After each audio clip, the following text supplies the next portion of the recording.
étude des subtilités de l'idolâtrie, bien que tout n'ait pas été absolument dit et que tout ne sera pas dit, le sujet n'a pas été, bien entendu, pleinement épuisé. Qui pourrait prétendre, d'ailleurs, épuiser un tel sujet? Nous aurons fait tout de même un certain tour au milieu de tout ce qui peut constituer l'idolâtrie et représenter devant nous le danger d'idolâtrie. Le danger d'idolâtrie. Nous avons vu hier les idoles du cœur, cette idolâtrie qui consiste en un attachement profond et persistant à certaines convoitises. Je voudrais vous parler, avant d'arriver à des exemples d'idolâtrie dans l'Église, parce que on s'imagine souvent que l'idolâtrie, on en est séparé quand on a abandonné les statues, on a abandonné toutes sortes d'objets de piété comme les chapelets ou tout cela, n'est-ce pas, les médailles, et on se dit, ça y est, maintenant j'ai fini, je suis quitte de cela. C'est une erreur, n'est-ce pas? Bien sûr, et dans l'Église, des dangers d'idolâtrie sont là, auxquels il faut certainement penser pour s'en prémunir. Mais avant, je voudrais vous parler de la désobéissance obstinée ou volontaire qui constitue, elle, une sorte d'idolâtrie. C'est une idolâtrie.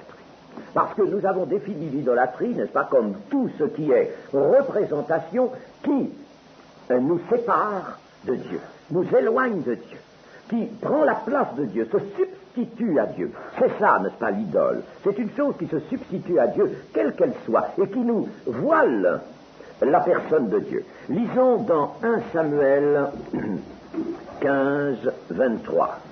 Car la désobéissance est aussi coupable que la divination, et la résistance ne l'est pas moins que l'idolâtrie et les téraphim. Puisque tu as rejeté la parole de l'Éternel, il te rejette aussi comme roi. Ceci est dit par le prophète Samuel au roi Saül, qui n'a pas obéi, et qui s'est conclu dans une semi-obéissance, qui est considérée comme une désobéissance. Et vous voyez ce que dit ici, n'est-ce pas, le prophète de la part de Dieu, et cela est en accord bien sûr avec toute la Bible. La désobéissance aux yeux de Dieu, naturellement, est coupable comme la divination. Or, on sait que la divination, n'est-ce pas, c'est-à-dire l'art des devins, des magiciens, des astrologues, ça, on sait que tout cela, évidemment, est en horreur à Dieu. Je ne l'ai pas traité dans notre sujet. Ce serait peut-être une branche à part, si vous voulez, de cette grande question de l'idolâtrie, mais j'ai voulu rester sur l'idolâtrie plus directement caractérisée. Eh bien, la divination, donc, est grave, et la désobéissance est aussi grave. Et la résistance, c'est ce qu'avait fait Saül. Il s'était permis de ne pas accomplir totalement, pleinement la parole de Dieu. Il avait accompli en partie, mais en partie seulement. Il avait donc résisté à l'ordre qui lui avait été donné. Alors, la résistance ne l'est pas moins que l'idolâtrie et les téraphim. Les téraphim, nous l'avons dit, c'était ces petites statues généralement longues, portatives, statues des ménages du foyer, n'est-ce pas, que l'on portait même dans sa valise. Puisque tu as rejeté la parole de l'Éternel, il te rejette aussi comme Dieu. Vous voyez, c'est un rejet donc catégorique. C'est une désobéissance ici, n'est-ce pas, qui a été volontaire. Ce n'est pas par disons, une inclination fatale, naturelle, pour ainsi dire, de sa nature, n'est-ce pas, que le roi est arrivé à cela. Ce n'est pas parce qu'il a été faible, il a manqué de foi, n'est-ce pas, et il s'est laissé prendre. Non, ce n'est pas cela. Délibérément, il a dit, mais non, je m'arrête là, ça suffit comme ça. Moi, je prends la décision que, n'est-ce pas. Vous voyez, il prend à la place de Dieu une décision contraire à celle de Dieu. Nous avons un passage aussi dans les Hébreux qui alors est redoutable. Il ne faut pas bien entendu, s'en effrayer inutilement. Mais disons qu'il est très sérieux, ce passage, chapitre 10, verset 25. N'abandonnons pas notre assemblée, comme c'est la coutume de quelques-uns, ce qui veut dire exactement, n'abandonnons pas le rassemblement de nous-mêmes, littéralement. Je dis toujours, n'est-ce pas, la traduction littérale, parce que il y a toujours toutes sortes de questions qui se posent au sujet de ce verset. N'abandonnons pas le rassemblement de nous-mêmes. C'est-à-dire qu'un chrétien doit toujours être dans un rassemblement. Dans un rassemblement. Il faut toujours qu'il soit rassemblé avec des frères. N'abandonnons pas le rassemblement. Autrement dit, n'allons pas, n'est-ce pas, mener notre vie chrétienne tout seul, isolément. Comme c'est la coutume de quelques-uns. Mais exhortons-nous réciproquement, et cela d'autant plus que vous voyez s'approcher le jour. Car si nous péchons volontairement, pécher volontairement, et bien notez ça, si nous péchons volontairement après avoir reçu la connaissance de la vérité, il ne reste plus de sacrifice pour les péchés, mais une attente terrible du jugement et l'ardeur d'un feu qui dévorera les rebelles. Celui qui a violé la loi de Moïse meurt sans miséricorde sur la déposition de 2 ou de 3 témoins. De quel pire châtiment pensez-vous que sera jugé digne celui qui aura foulé aux pieds le Fils de Dieu, qui aura tenu pour profane le sang de l'alliance par lequel il a été sanctifié et qui aura outragé l'esprit de la grâce. Car nous connaissons celui qui a dit « À moi la vengeance, à moi la rétribution » et encore « Le Seigneur jugera son peuple ». C'est une chose terrible que de tomber entre les mains du Dieu vivant. Il s'agit là, n'est-ce pas, d'un péché volontaire, ou si, comme je l'ai dit, n'est-ce pas, obstiné ou délibéré. Un péché délibéré. Le péché, en général, ça, est une chose que l'on peut classer dans les actes involontaires. Je parle du péché du chrétien, n'est-ce pas? Dans les actes involontaires, parce que c'est sa faiblesse, mais volontairement, il ne voudrait pas. S'il en avait la foi, avait la foi suffisante, s'il entretenait une piété suffisante, n'est-ce pas, s'il était vigilant, évidemment, il éviterait cela. Il éviterait. Mais il y a certains relâchements, hélas, et il y a aussi certaines faiblesses momentanées ou faiblesses de la foi, n'est-ce pas? Et alors là, le péché n'est plus vu, et il revient, il réapparaît, n'est-ce pas? Et puis, il y a la séduction, il y a les convoitises qui actionnent le pécheur, comme cela nous est dit dans le Nouveau Testament. La convoitise produit son effet, et alors le péché est consommé. Mais ça, c'est encore le péché involontaire, qui est, si vous voulez, le fruit d'une séduction ou d'une action de convoitise, d'une tentation contre laquelle le chrétien n'a pas été armé comme il l'aurait dû. Voilà donc ce qu'est en général le péché. Mais si c'est un péché volontaire, si je dis par exemple, eh bien non, maintenant je ne fais plus ceci, je ne veux plus, je ne veux pas. Ce n'est pas que je ne pourrais pas, ce n'est pas qu'en moi il y a quelque chose qui me pousse à le faire. Non, délibérément je dis je ne veux plus, je ne veux pas faire ceci, je ne veux pas faire cela. Ah, attention, chers amis. Alors là, il ne reste plus de sacrifice pour le péché. Vous avez outrepassé là la grâce. La grâce est immense, la grâce abonde, mais attention, vous êtes sortis de son domaine. Et c'est le péché contre le Saint-Esprit. De résister volontairement à Dieu, de lutter contre Dieu, n'est-ce pas? Ça, c'est une chose, évidemment, vous le voyez, grave. Et il fallait bien le signaler dans ce chapitre que nous avons ouvert sur l'idolâtrie, puisque, en somme, n'est-ce pas, là, nous avons vu que la désobéissance était vue comme divination, ou comme l'idolâtrie, ou comme les téraphimes. Par conséquent, n'est-ce pas, ça, c'est véritablement abandonner Dieu pour une position qui n'est pas celle de Dieu, n'est-ce pas, délibérément choisir une autre position, prendre une autre position, c'est donc abandonner Dieu délibérément. Nous pouvons dire aussi que l'idolâtrie provient, bien entendu, toujours d'une séduction. Je l'ai un peu déjà, j'ai un peu esquissé ce sujet hier, nous avons vu l'action de la convoitise, mais prenons quelques passages aussi pour voir rapidement ça, l'idolâtrie provenant d'une séduction. Éphésiens chapitre 4 et verset 14. Afin que nous ne soyons plus des enfants flottants et emportés à tout vent de doctrine par la tromperie des hommes, par leur ruse dans les moyens de séduction. Attention, nous savons que les hommes en général, il ne s'agit pas des hommes du monde particulièrement ici, bien sûr ils y sont, il s'agit de tous les hommes, puisque nous savons que dans le milieu de l'Église peuvent s'élever des antichrists, des faux prophètes, n'est-ce pas? Ça c'est écrit, c'est dit, et n'en retirerai pas ça. Hein, parce que nous avons à être avertis dans l'Église elle-même, de l'Église, des rangs de l'Église, peuvent s'élever des faux prophètes, des loups ravisseurs, des faux docteurs et des séducteurs, des antichrists du milieu de vous. C'est dit par plusieurs passages de l'Écriture. Alors par conséquent, la tromperie des hommes, de tous les hommes. Bien sûr, je ne vais pas, pour cela, n'est-ce pas, me méfier de mon frère et de ma sœur que je connais, n'est-ce pas, et que j'aime et que je vois bien marcher, n'est-ce pas? Bon, mais attention, rappelons-nous ce que nous a dit Deutéronome 13, si tu vois dans ta propre famille, ton frère, ton père, ton fils, ta fille, ta femme, ou ton ami le plus cher, n'est-ce pas, venir te parler d'aller vers les faux dieux, alors vous avez vu la rigueur. La rigueur. Par conséquent, il y a là, évidemment, quelque chose qu'il faut savoir.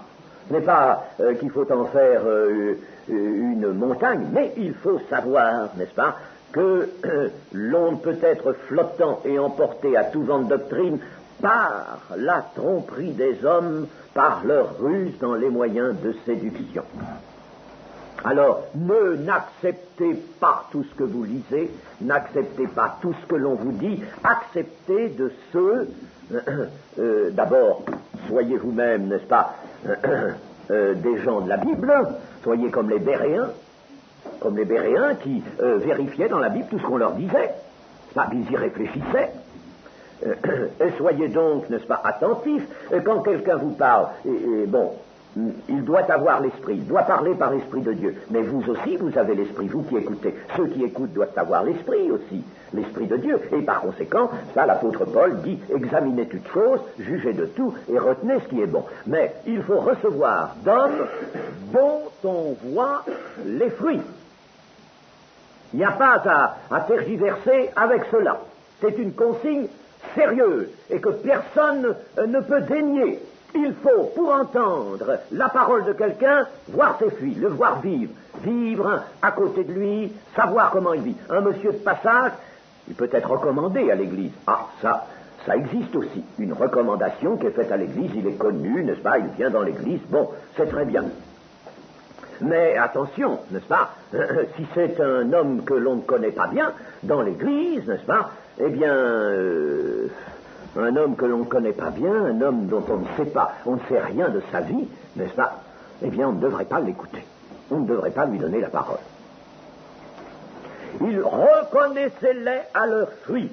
Tous ceux qui doivent parler dans l'Église sont des gens dont la vie doit être connue, dont les fruits doivent être connus. Si quelqu'un, on ne connaît pas ses fruits, il peut en avoir d'excellents, de bons, mais il faut attendre qu'on puisse connaître ses fruits. On n'écoute pas le premier venu, n'importe qui, une personne qu'on ne connaît pas. Malheureusement, quelquefois, nous jugeons aux paroles. Oh, il a bien parlé. Oh, il a dit des choses formidables, magnifiques. Alors, nous ignorons ça, qu'il y a, n'est-ce pas, de la ruse, qu'il y a de l'habileté, de la séduction, n'est-ce pas, qu'il y a une tromperie qui sait séduire. Et alors, nous risquons d'être emportés à tout vent de doctrine. Ça, c'est excessivement sérieux. Au chapitre 5 et au verset 6, nous avons que personne ne vous séduise par de fins discours, que personne ne vous séduise par de vains discours. Vous savez, on a l'habitude, n'est-ce pas, on dit, nous prenons toute la parole de Dieu. Puis ces choses que je suis en train de vous relire maintenant, on n'y prend pas beaucoup garde. On n'y fait pas beaucoup attention, n'est-ce pas? Et c'est écrit pour nous. Que personne ne vous séduise par de vains discours, car c'est à cause de ces choses que la colère de Dieu vient sur les fils de la rébellion. C'est à cause de cela. Alors aujourd'hui, vous pensez si la colère de Dieu a de quoi s'alimenter sur les fils de la rébellion, c'est-à-dire sur le monde en général, n'est-ce pas? Parce que c'est à cause des gens qui séduisent par de vains discours. Alors ça, mes amis, nous en avons. Ah, on n'a qu'à écouter, par exemple, France Culture, n'est-ce pas, tous les jours. Il y a des philosophes, tant qu'on en veut, et des philosophies les plus étranges. Je vous assure, quelquefois, c'est un peu presque amusant d'écouter ces gens-là, n'est-ce pas? Parce que quand ils ont dialogué pendant 10 minutes ensemble, ils sont souvent revenus au point de départ, ou alors on ne sait plus du tout où on en est, on ne sait plus ce qu'ils ont dit. C'est véritablement, n'est-ce pas, leur parole, c'est du vent. Seulement, malheureusement, il y en a beaucoup qui séduisent. Ça, c'est quelque chose de terrible. Nous allons tout de suite maintenant aller dans l'Apocalypse et retrouver là les lettres aux 7 églises. Pas toutes, mais quelques passages de certaines. D'abord Apocalypse 2, verset 4. C'est ici la première lettre qui est adressée à l'église d'Éphèse. Mais ce que j'ai contre toi, c'est que tu as abandonné ton premier amour. Souviens-toi donc d'où tu es tombé, repens-toi et pratique tes premières œuvres, sinon je viendrai à toi et j'ôterai ton chandelier de sa place, à moins que tu ne te repentes. Tu as pourtant ceci, c'est que tu es les œuvres des Nicolaïtes, œuvres que je hais aussi. Ce que je veux prendre de ce texte, c'est cela, l'œuvre des Nicolaïtes. Les œuvres des Nicolaïtes qui venaient là, n'est-ce pas, comme avec une force de séduction dans les églises. Là, n'est-ce pas, l'église d'Éphèse semble s'être très bien comportée à l'égard de ces œuvres-là. En effet, au verset 2, je sais que tu ne peux supporter les méchants, que tu as éprouvé ceux qui se disent apôtres et qui ne le sont pas. Vous voyez, il y avait des gens donc qui mentaient, qui se disaient apôtres et qui ne l'étaient pas. Vous vous rendez compte? Et ils se disaient, c'est-à-dire, ils se proposaient, eux, en tant que ministère d'apôtres, n'est-ce pas? Ils disaient qu'ils avaient un ministère et qu'il fallait les écouter en tant qu'apôtres, et puis qu'ils ne l'étaient pas, et qu'ils étaient menteurs. Et c'est le Seigneur qui dit cela. Au milieu de l'Église. Seulement, l'Église avait bien réagi, là. Elle avait bien réagi. Elle avait très bien réagi aussi à l'égard des Nicolaïtes, mais ces Nicolaïtes, cependant, n'est-ce pas, ils étaient là et ils enserraient les églises, essayant bien sûr de les prendre dans leur glu. Les Nicolaïtes, c'était une hérésie qu'on appelle quelquefois gnostique, c'est-à-dire une hérésie qui avait, mettons, bien sûr, sa doctrine et qui faisait état d'une connaissance plus haute que celle qui était généralement répandue dans l'Église. Ça, c'est souvent comme ça, il faut se méfier de ces choses-là. Vous êtes des gens, on vous a toujours enseigné ça, bien sûr, vous avez une excuse. On a toujours enseigné des choses comme ça, vous croyez des choses comme ça. Mais, mes chers amis, attendez, laissez-moi prendre la Bible, laissez-moi vous l'expliquer, vous allez voir ce que vous allez voir, n'est-ce pas? Je vais, moi, tirer un suc de cela, n'est-ce pas? Je vais tirer des notions que vous n'avez jamais abordées, etc. Puis on vous transforme tout, on vous déforme tout. Et les Nicolaïtes avaient fait ainsi, ils en étaient arrivés à une fausse spiritualité, à une superstition, fausse spiritualité, superstition et liberté charnelle proposée dans l'Église. Sous prétexte que quand on était avec l'esprit, n'est-ce pas, peu importait ce que ce corps secondaire pouvait faire, n'est-ce pas, on était dans les régions de l'esprit. avait une spiritualité très haute, n'est-ce pas, qui couvrait un tas de péchés, une véritable vermine dans la vie, n'est-ce pas, mais ça ne faisait rien, cette vermine, c'était la cave, si vous voulez, n'est-ce pas. Alors dans la cave, il y a des souris et des rats, ça ne fait rien, n'est-ce pas, pourvu qu'il y ait les beaux appartements au-dessus, qu'il y ait les beaux salons dorés et illuminés. Et puis il y avait la séduction de Balaam, que nous voyons en chapitre 2, verset 14. C'est dans la 3e lettre, celle à l'église de Pergame. Mais j'ai quelque chose contre toi, c'est que tu as des gens attachés à la doctrine de Balaam qui enseignait à Balak à mettre une pierre d'achoppement devant les fils d'Israël pour qu'ils mangeassent des viandes sacrifiées aux idoles et qu'ils se livrassent à l'impudicité. De même, toi aussi, tu as des gens attachés pareillement à la doctrine des Nicolaïtes. Vous voyez, dans cette église, il y avait déjà, les Nicolaïtes avaient fait déjà des victimes. Il y avait des victimes, vous voyez, dans cette église-là. Et c'était une église primitive. Tu as des gens attachés pareillement à la doctrine des Nicolaïtes. Repens-toi, sinon je viendrai à toi bientôt et je les combattrai avec l'épée de ma bouche. Mais je voudrais maintenant vous parler de Balaam. La séduction de Balaam. Balaam, c'était un homme qui habitait à Pétor, et cela nous est indiqué dans le livre des Nombres. Je ne veux pas aller chercher son histoire, qui occupe plusieurs chapitres du livre des Nombres. Il habitait à Pétor, c'était un pays, une ville située sur l'Euphrate, en Mésopotamie. Et c'était à 20 jours de distance à peu près, de marche, à 20 jours de marche, du Jourdain. Et là était le centre des religions mystiques de la Babylonie. C'était le Lourdes de la Babylonie, ou mieux le Lourdes, le Rome peut-être de la Babylonie. Disons tout de suite que Balaam, le nom de Balaam signifie celui qui dévore. Vous voyez, nous sommes déjà devant un homme qui est un peu situé par son nom, celui qui dévore. Et voici que le peuple d'Israël remontait à l'est du Jourdain.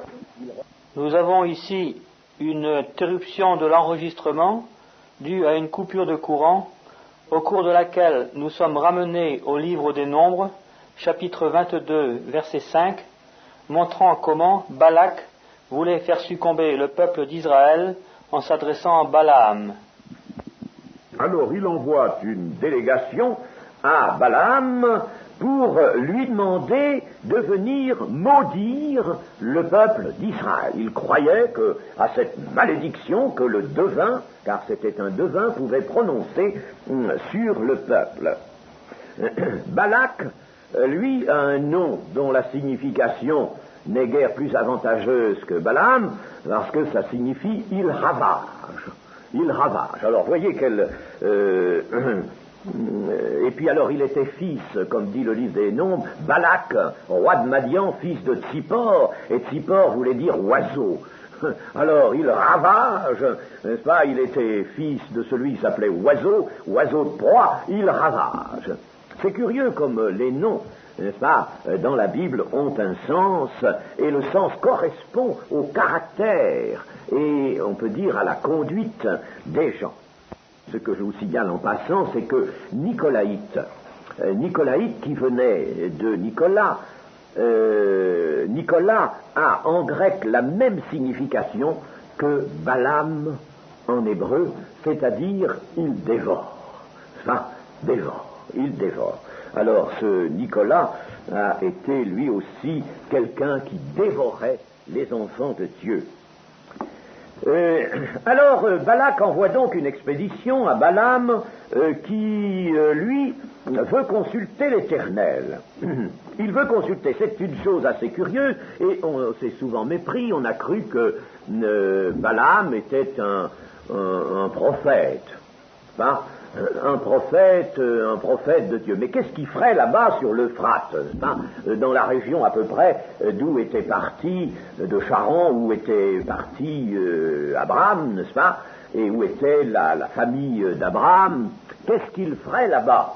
c'est pas là que les prophètes ont à se situer, n'est-ce pas?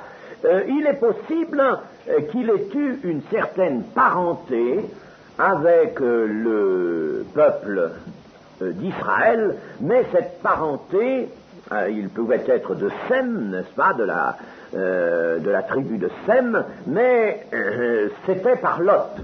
Ça ne pouvait être que par Lot qu'il avait cette parenté. Et il n'était pas du tout prophète, comme certains l'ont dit, n'est-ce pas? C'est une grossière erreur que de prétendre que Balaam était un prophète. Il n'avait aucune place. D'ailleurs, c'est le peuple d'Israël qui va le tuer par l'épée, n'est-ce pas? Et cela par un mouvement de l'esprit. Par conséquent, vous voyez qu'il ne s'agit pas d'un prophète d'Israël. Il consent donc à servir le roi Balak contre, évidemment, de l'argent, par intérêt, et il veut consulter l'Éternel Dieu, le Dieu d'Israël, dont il s'agit de maudire le peuple. Il veut le consulter. Cela, évidemment, étonne beaucoup, n'est-ce pas? Tous ceux qui lisent ces passages en sont étonnés.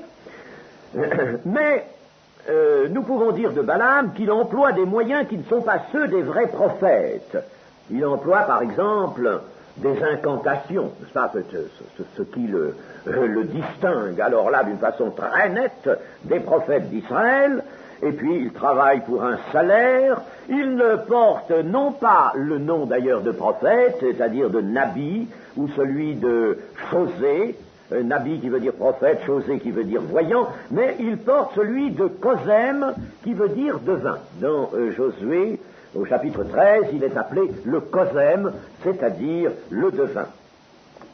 Et chez les Chaldéens, l'on pratiquait couramment et de façon généralisée la magie et tous ces artifices occultes.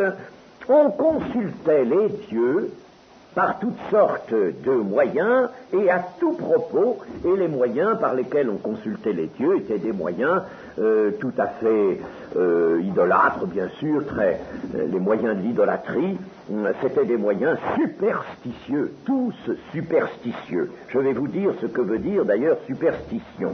On avait donc recours au ministère des devins et des astrologues. On leur attribuait un pouvoir personnel. Vous voyez, n'est-ce pas, où l'Église catholique est allée chercher le pouvoir personnel des prêtres dans les mains, dans toutes sortes de rites, n'est-ce pas, où elle est allée chercher ce pouvoir personnel. Un pouvoir personnel, n'oublions pas quand un prêtre est ordonné, n'est-ce pas, l'évêque bénit ses mains et à partir de ce moment-là, ses mains disposent d'un pouvoir. Où ils sont allés chercher ça? Ils sont allés chercher quantité de choses dans l'Ancien Testament, bien entendu qu'ils ont arrangé à leur manière, ça au cours des siècles, bien entendu, mais alors, n'est-ce pas, cette provenance babylonienne du pouvoir personnel est très caractéristique.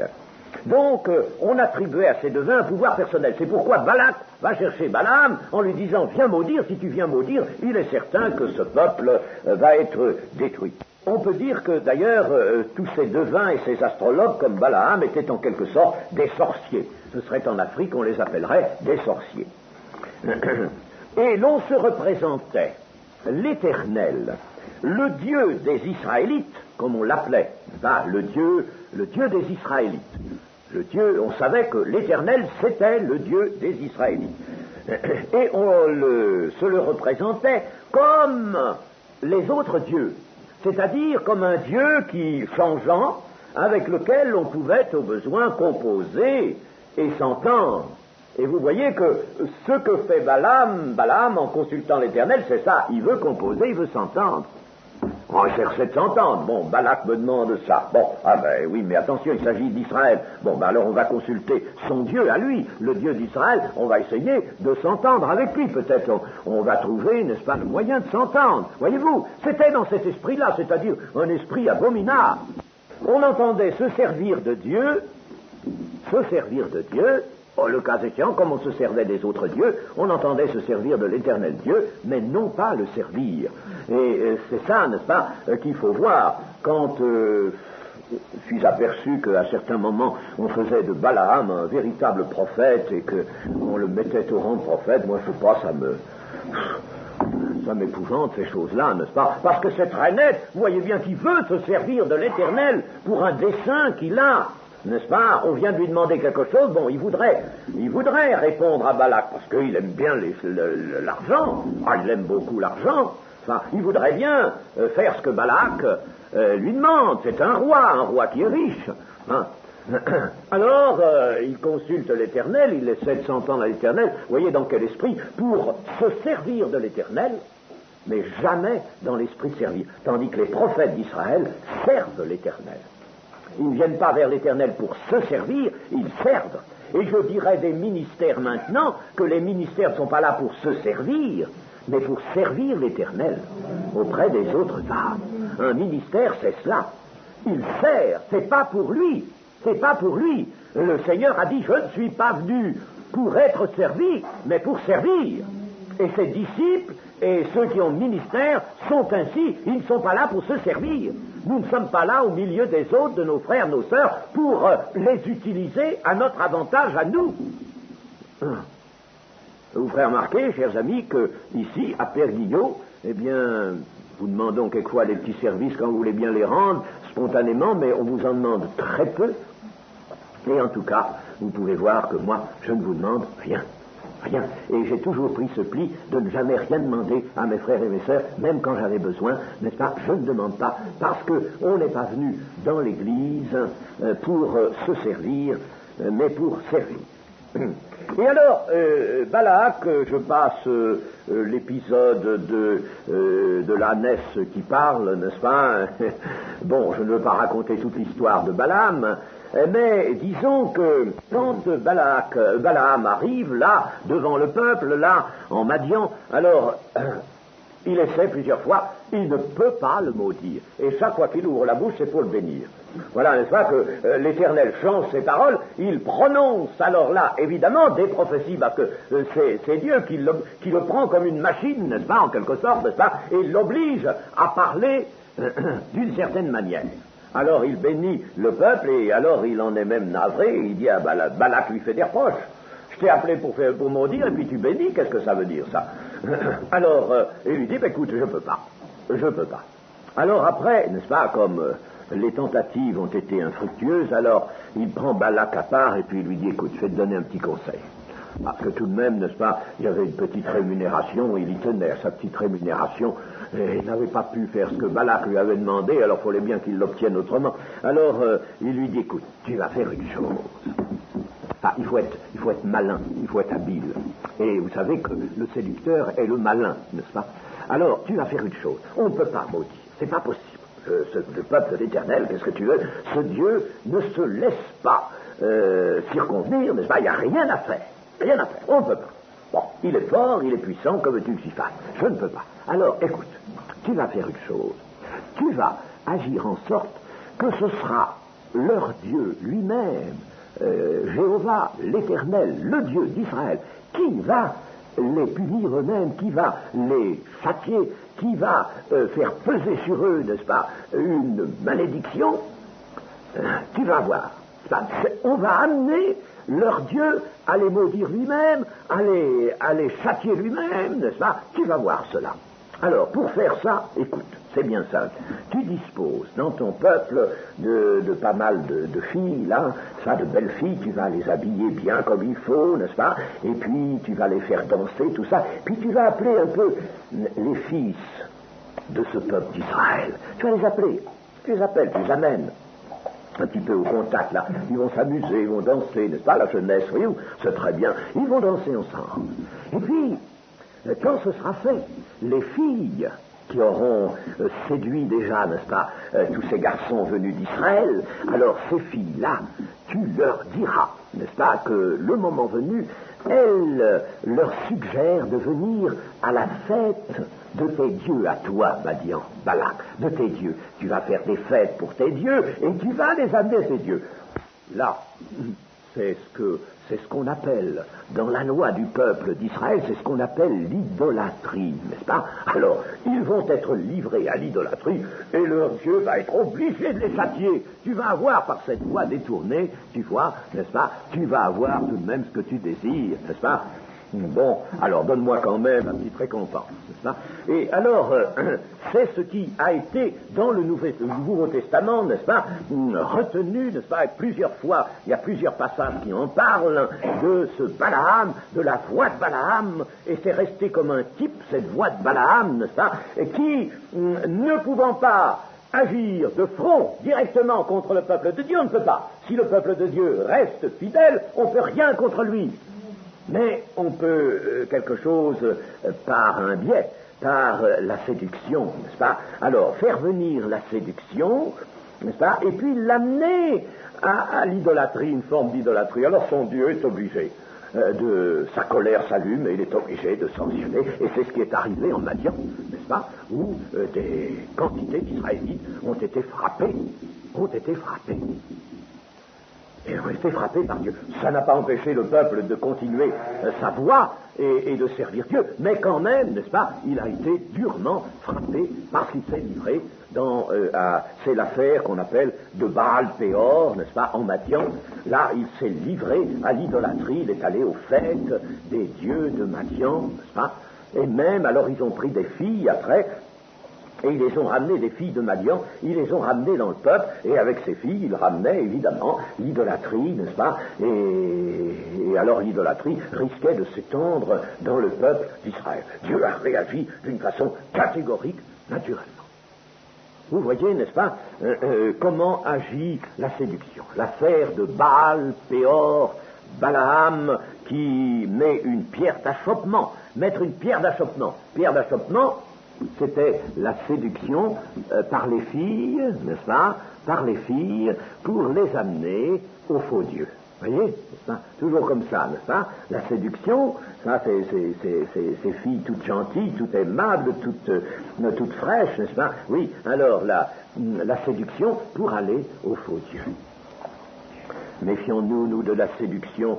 Ce ne sera pas toujours sous la forme de visage féminin qu'elle se présentera, mais méfions-nous de la séduction. Venez, faisons des rencontres ensemble, mais venez.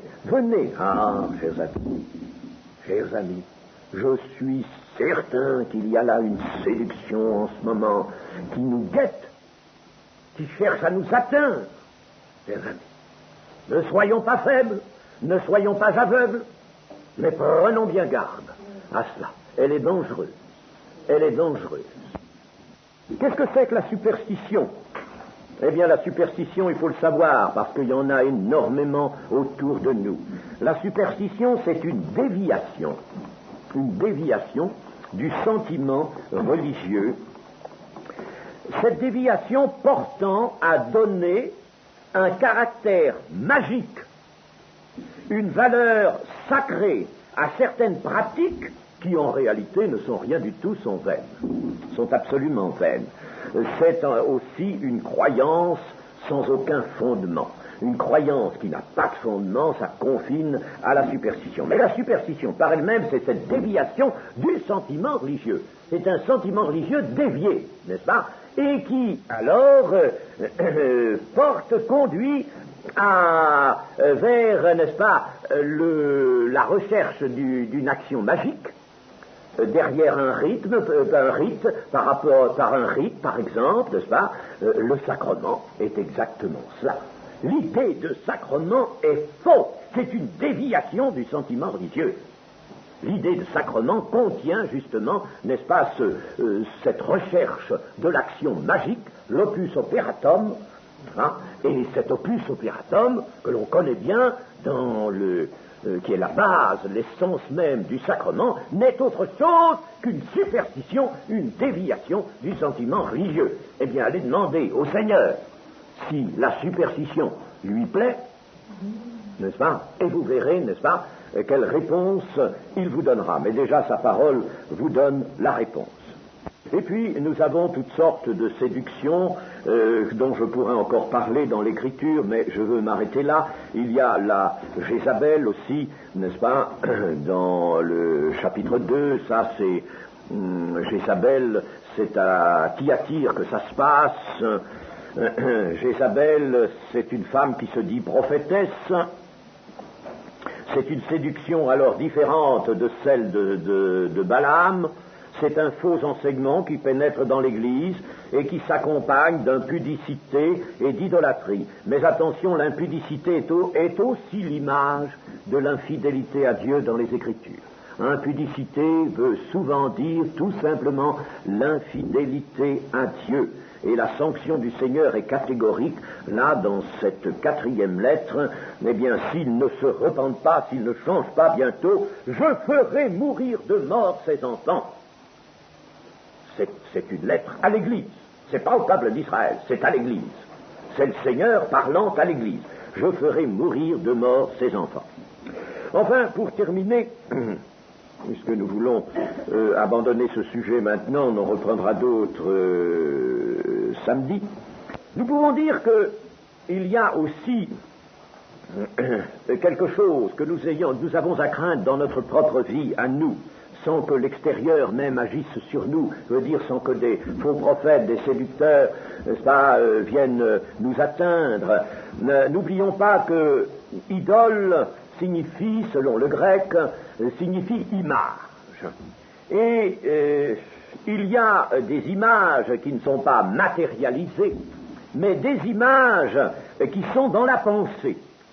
Les images que sont nos pensées, nos rêves, auxquels on peut se complaire, nos attachements aux choses de la terre. Affectionnez-vous aux choses d'en haut et non à celles qui sont sur la terre. Nos attachements aux choses qui sont sur la terre, tout cela, ce sont des idoles.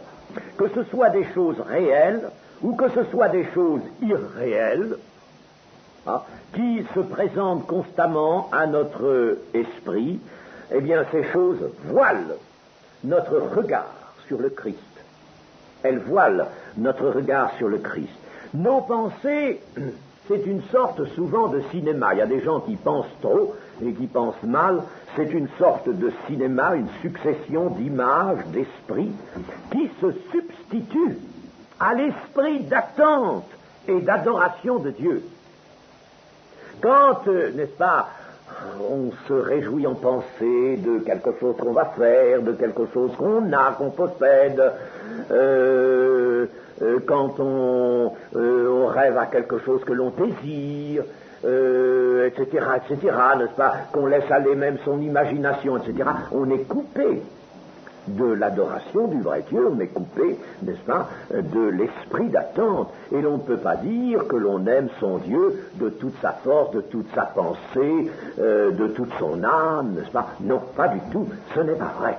Et là, l'on est tombé dans une idolâtrie individuelle, personnelle, mais qui n'en est pas moins redoutable.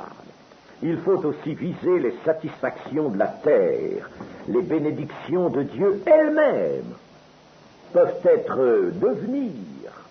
devenir, ça dépend de nous, devenir des séductions et prendre en nous une telle place qu'elles voilent elles aussi l'espérance et l'attente du retour du Seigneur.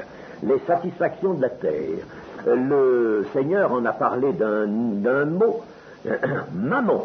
Vous ne pouvez pas avoir 2 maîtres, mammon et Dieu, ce n'est pas possible. Et mammon, ce n'est pas le Dieu de l'argent. Ce n'est pas le Dieu de l'argent. Des gens peuvent avoir des moyens, de grands moyens, être riches, et il n'y a pas de raison qu'ils deviennent pauvres s'ils sont riches, n'est-ce pas? Ils pourront bien sûr servir l'Église par leurs biens. Il y avait autour du Seigneur Jésus des femmes qui avaient de grands biens, s'il vous plaît. De grands biens et qui servaient le Seigneur Jésus par leurs grands biens. Et il n'a pas été question pour elles, n'est-ce pas, de donner tout cela, parce que la plupart du temps, ce serait un gaspillage ou une dilapidation, n'est-ce pas? Mais ces biens peuvent être certes utiles à l'Église. Mais en tout cas, il ne faut pas, n'est-ce pas, qu'ils soient une idole. Mais Mammon, ce n'est pas cela seulement. Mammon, c'est essentiellement le bien-être matériel. C'est le bien-être matériel. Et il peut y avoir un mammon dans une maison tout à fait modeste. Une maison modeste. J'ai vu des braves femmes, n'est-ce pas, par exemple, installées dans leur petite salle à manger, petite cuisine, un petit appartement bien arrangé, là, n'est-ce pas, oui, où elles ont vécu longtemps, ben, ça se comprend, évidemment, n'est-ce pas, eh bien, elles en parlaient, il n'aurait pas fallu déranger quelque chose, n'est-ce pas, elles entretenaient ça avec un certain amour, n'est-ce pas, eh bien, elles arrivaient à avoir un mammon, là. Un mammon. Et qui les aurait délogés de cela? Qui leur aurait fait penser à autre chose qu'à cela? Vous voyez, n'est-ce pas qu'il est facile, vraiment facile, d'être séduit par même les choses que Dieu nous donne en bénédiction. S'il nous donne des choses en bénédiction, eh bien, remercions le Seigneur, mais ne faisons pas du Seigneur toujours, n'est-ce pas, uniquement celui à qui nous disons merci Seigneur, tu m'as donné ça, merci Seigneur, gloire à toi Seigneur, oui, parce qu'on pense à soi. Non, c'est pas ça l'adoration.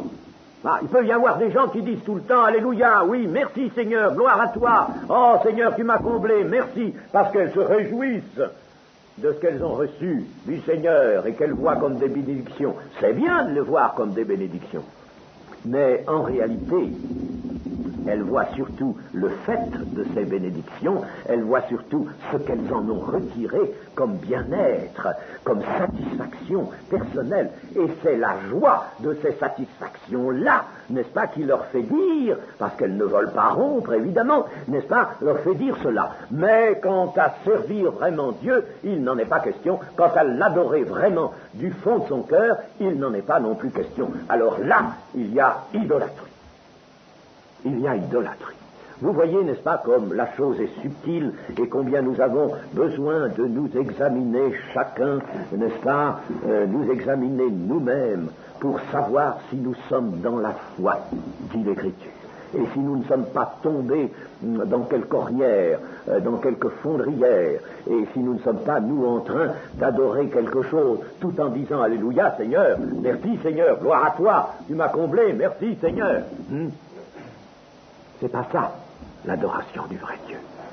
C'est du fond de l'âme, et c'est quelque chose qui dure. C'est de vivre dans un sentiment d'attente, dans être véritablement toujours, n'est-ce pas, cet encens, prier sans cesse, cet encens qui monte vers Dieu, et d'avoir toute son âme là-haut, toute son affection dans les choses d'en haut. C'est cela que l'Écriture nous demande, et c'est cela qui est bon pour nous tous. Amen.